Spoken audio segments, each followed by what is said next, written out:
nothing remains, just a voice rising up in the smoky haze. We will not go down in the night without a fight.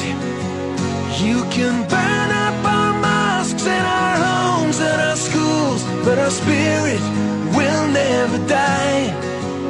We will not go down in Gaza tonight.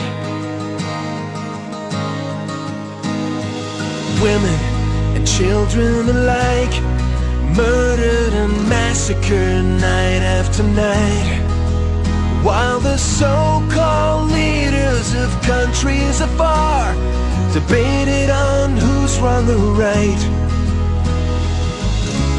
But their powerless words were in vain, and the bombs fell down